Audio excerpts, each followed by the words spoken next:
اعوذ باللہ من الشیطان الرجیم بسم اللہ الرحمن الرحیم۔ السلام علیکم ورحمۃ اللہ وبرکاتہ۔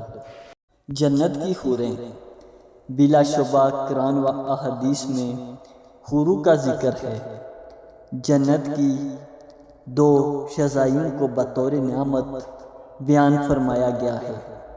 جنت کی عورتوں اور حوروں کا ذکر جنت کی نعمتوں میں شمار ہے، لیکن علماء حضرات اپنے وعظ میں جنت کی عورتوں اور حوروں کی جس طرح منظر کشی کرتے ہیں، اس کو سن کر حوریں بھی شرما جاتی ہیں۔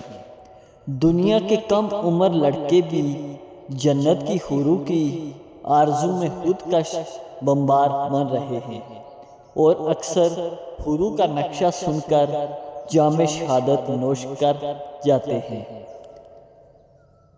مولانا طارق جمیل کے درس بڑے شوق سے سننے جاتے ہیں۔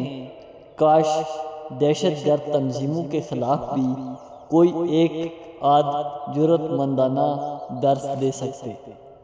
دہشت گردی کے شکار خاندان پوچھتے ہیں کہ 11 سال ہو گئے، 1 لاکھ پاکستانی شہید ہو گئے، ہم اپنے پیاروں کی جانیں دے کر شاہد اللہ کو راضی کر لیں، لیکن اللہ کی ناراضگی کی وجہ علماء کی خاموشی ہوئی تو کیا بنے گا؟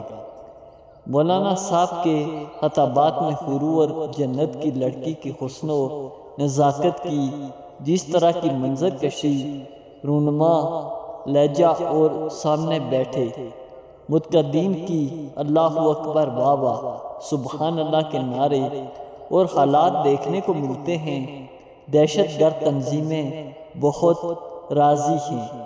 یقین مانیے خواتین کے درس میں حوروں اور جنت کی لڑکی کا ذکر شاذ و نادر سننے کو ملے گا، اور اس کی وجہ عورت کی حیا ہے۔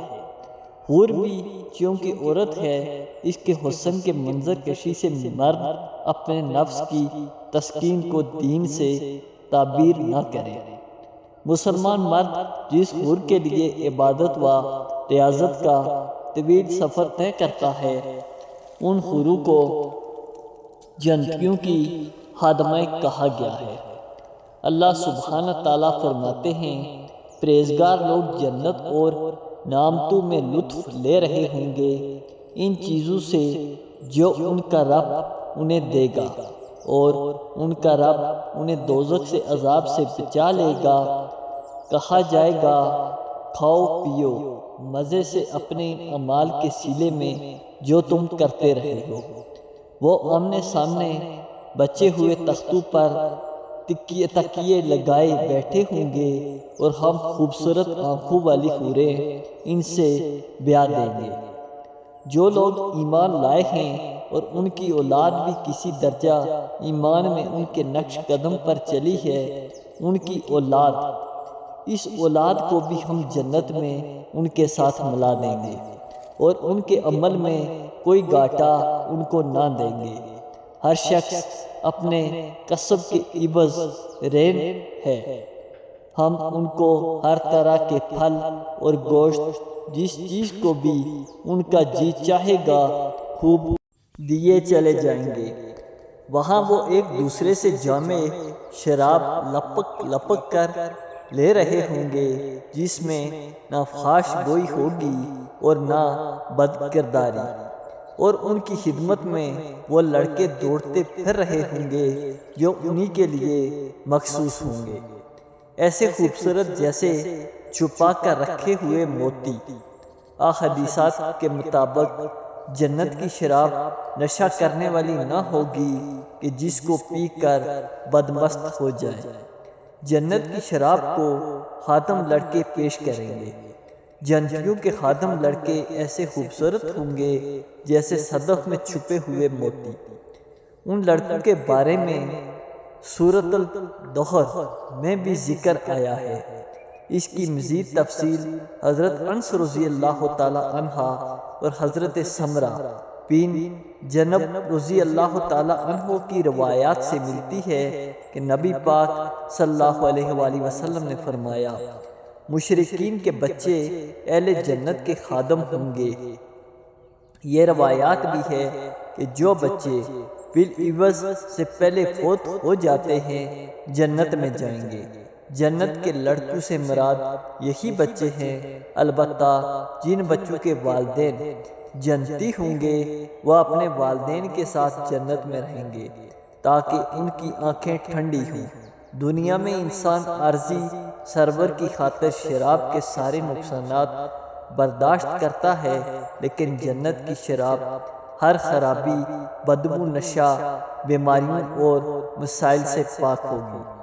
جنت کی شراب اس قسم کی نہ ہوگی جو دنیا میں پھلوں اور گلوں کو سڑا کر کشیدگی کی جاتی ہے۔ جنت کی شراب قدرتی طور پر چشموں سے نکلے گی اور نہروں کی شکل میں بہے گی۔ قرآن پاک میں بیشتر مقامات میں شراب کی نہروں کا ذکر ملتا ہے۔ جنت میں نگاہیں بچھانے والی بھی ملیں گی، یعنی پاکیزہ کردار لڑکیاں۔ مولانا کی جنت کی لڑکیاں سے یہی مراد ہے۔ مفسرین کے مطابق بعید نہیں کہ یہ وہ لڑکیاں ہو سکتی ہیں جو دنیا میں جوانی کی دہلیز پر قدم رکھنے سے پہلے وفات پا گئیں اور ان کے والدین جنت میں جانے کے مستحق نہ ہو سکے۔ ایسی لڑکیاں جنت کے لیے حوریں بنا دی جائیں گی۔ حوروں کی آنکھوں کا ذکر قرآن پاک میں کئی جگہوں پر ملتا ہے۔ ام المومنین حضرت سلمہ رضی اللہ تعالی عنہ نے اس سے متعلق نبی کریم صلی اللہ علیہ وآلہ وسلم سے پوچھا تو آپ صلی اللہ علیہ وآلہ وسلم نے فرمایا کہ ان کی نرمی و نزاکت اس جھلی جیسی ہوگی جو انڈے کے چھلکے اور اس کے گدے کے درمیان ہوتی ہے۔ اللہ تعالیٰ ایک اور جگہ فرماتے ہیں، اللہ کے پیچیدہ بندے انجام بد سے محفوظ ہوں گے، ان کے لیے جانا بوجھا رزق ہے، ہر طرح کی لذیذ چیزیں اور نعمت بری جنتیں جن میں وہ عزت کے ساتھ رکھے جائیں گے۔ تختوں پر آمنے سامنے بیٹھیں گے، شراب کے چشموں سے ساغر بھر بھر کر ان کے درمیان پھراتے جائیں گے۔ چمکتی ہوئی شراب جو پینے والوں کے لیے لذت ہوگی، نہ ان کے جسم کو اس سے کوئی ضرر ہوگا اور نہ ان کی عقل اس سے خراب ہوگی، اور ان کے پاس نگاہیں بچانے والی خوبصورت آنکھوں والی عورتیں ہوں گی، ایسی نازک جیسے انڈے کے چھلکے کے نیچے چھپی ہوئی جلی۔ سورۃ الرحمن میں بھی اللہ تعالیٰ نے 2 بار فرمایا ہے، ان نعمتوں کے درمیان شرمیلی نگاہوں والیاں ہوں گی جنہیں ان جنتیوں سے پہلے کسی انسان یا جن نے چھوا نہ ہوگا۔ اپنے رب کے کن کن انعامات کو تم جھٹلاؤ گے، ایسی خوبصورت جیسے ہیرے اور موتی۔ ان نعمتوں کے درمیان خوبصورت اور خوبصورت بیویاں، اپنے رب کے کن کن انعامات کو تم جھٹلاؤ گے۔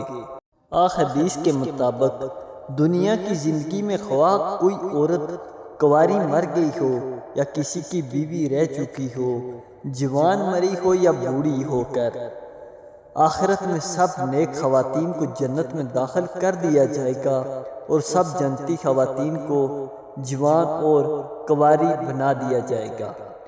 جنت میں جوڑے بنانے سے پہلے ان عورتوں کو جنت میں کسی مرد و جن نے چھوا تک نہ ہوگا۔ قرآن و حدیث کے مطابق اگر دنیا میں کوئی جوڑا نیک ہے تو آخرت میں بھی ان کا ملاپ ہوگا، اور اگر بد ہے تو آخرت میں نیک کو نیک زوج ملے گا۔ دنیا کی نیک عورتیں جب جنت میں داخل ہوں گی تو جوان اور کنواری بنا دی جائیں گی۔ جنت میں چونکہ درجات ہوں گے، لہذا جو خاتون دنیا میں کنواری اور نیک حالت میں مری، اس کا جنت میں بہترین مقام ہے۔ نیک مردوں کے ساتھ بھی یہی معاملہ فرمایا جائے گا۔ حوریں پاکیزہ بیویوں سے مختلف قسم کی عورتیں ہیں۔ حضرت ام سلمہ رضی اللہ تعالیٰ عنہ فرماتی ہیں کہ میں نے نبی کریم صلی اللہ علیہ وآلہ وسلم سے عرض کی، یا رسول اللہ، دنیا کی عورتیں بہتر ہیں یا حوریں؟ حضور صلی اللہ علیہ وآلہ وسلم نے فرمایا، دنیا کی عورتوں کو حوروں پر وہی فضیلت حاصل ہے جو ریشم کو خضر پر، اس لیے کہ ان پاکیزہ عورتوں نے دنیا میں نیک اعمال کیے، نمازیں پڑھی، روزے رکھے، عبادتیں کی۔ طبرانی اس سے زیادہ حوروں اور جنت کی لڑکی کے حسن، قد، بالوں کے سائز اور خد و خال کی تفصیل قرآن پاک میں موجود نہیں۔